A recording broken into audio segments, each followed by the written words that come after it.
Those of you watching this on playback, I know it is Dwayne "The Rock" Johnson pretending to be a youth pastor. He's out in hiding when he's not shooting movies and he's not working out. He is doing ministry in Baton Rouge, Louisiana.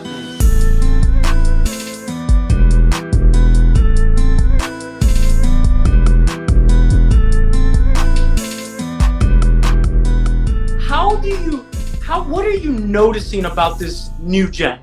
Because they're different from us, but what are the key things that you're noticing as you're teaching them and as you see them go through the process? Man, I think two things come to mind. I think number one, that they're more open to different walks of life than probably anybody, like any generation before us. And it's because they were able to watch the lives of other people on YouTube from all across the world, and it was just kind of been their reality. So I think that that's a great thing. One thing that concerns me is that I see a real lack of resilience. Like, I think because convenient is kind of the name of the game in this generation, resilience. And so everything is conveniently available. So anytime there's opposition, it's perceived as rejection. And opposition, in faith, like opposition is rejection. It's actually opportunity, right? Yep. So, okay, God, what are you doing? What are you saying? Yeah. Are you trying to teach me through this? And so I watch a lot of times in this generation, like when there's opposition or if there's anything that comes up against them, it's deflating, it's discouraging. I don't know what I'm going to do. I'm going to post all these stories about how horrible my life is. Like, someone please save me. And it's like, no, we got to build some resilience. Like, you need the opposition. You need the resistance. And so, yeah, man, I don't know. I've just been really, really interested at the lack of resilience. But I think it's an opportunity to help build that foundation, And the last thing I would say is just, man, Bible reading. I know it's simple, but there's so much content available and amazing communicators. I mean, and it's almost like instead of really diving into the Bible and being a student of the Word, like I'm just diving into other people's interpretations of it. I'm really trying to learn it and digest it and make it a pattern of my life, Whoa. We're just trying to talk Bible reading, man. Woo. Oh, that's a whole word. Secondhand revelation. No man can live off of secondhand revelation, folks. You heard it here first. John didn't say it that way, but he meant it that way. It's true. It better, man. Dude, it's so true. And I believe, and I'm making this up as I go, but maybe I'm making up language and we'll just roll with it and say that theologian said it. But there's a difference between flexibility and fluidity. And I think, we need flexibility. That is necessary. But fluidity to me, it has the issue with fluidity, and especially when you look, right? We talk about different fluidity and lifestyles that this generation has taken upon themselves, and it never congeals. It never becomes solid. And so the atmosphere you place them in, they change, right? The way they woke up, that emotional state, they change.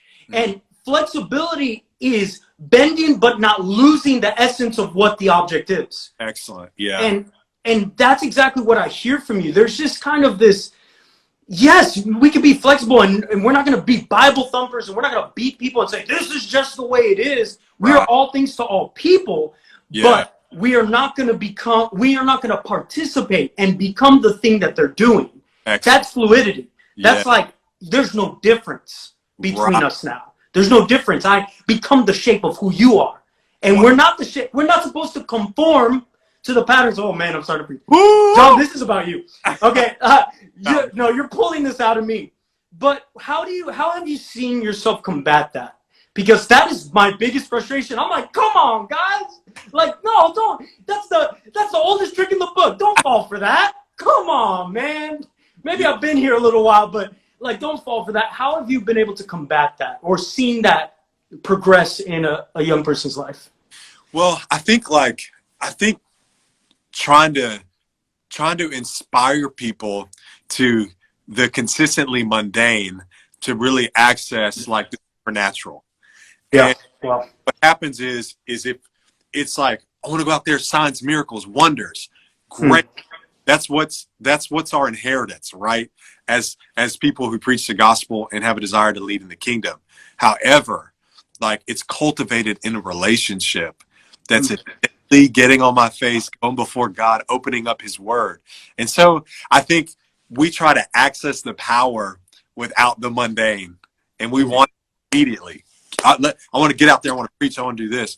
And so I think it's creating the culture of, man, we're going to be a people of the word. We're going to be a people of prayer, people who are spiritually sharp, because I think because they've seen so much in the fluidity that you're mentioning and you're talking about, what it can be is, okay, I'm going to connect my natural God-given gifts with the need that I see in the world, but I leave out the power of God. So then I'm just wavering on the emotion of what's going on in the world, instead of saying, it's my gift, it's the power of God and the intersection of what the world needs, and boom, that's where there's power. If I lack the power of God but have my gift, then I'm just giving people myself and I'm not representing Christ. You know? And so I'm trying to say the power is in showing up and being in the presence of God and knowing who God is, knowing the Holy Spirit at work inside of us. Now we can go out. And it's Bible. The disciples, they were sent out after they were filled, and it was immediate. They were filled with the Holy Spirit. Then Peter steps out and he preaches his 3,000, and 3,000 people are out of the church. It's like, it was power, which just 3 chapters.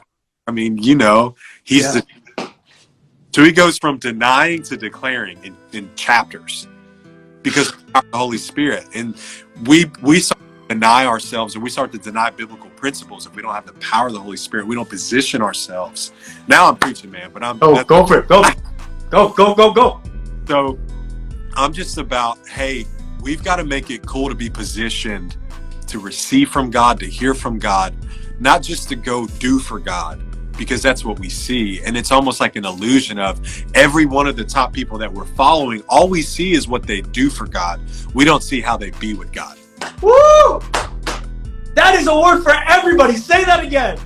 So every platform we follow that we admire, we respect, who are great men and women of God, all we see is what they do. So we try to emulate what they do to get the same result, but we don't see how they be with God. So grammatically incorrect, but still a truth, hopefully. Oh my God. See? I'm losing my breath. Okay. Listen, y'all. Listen. Like, that right there sums up the social media generation.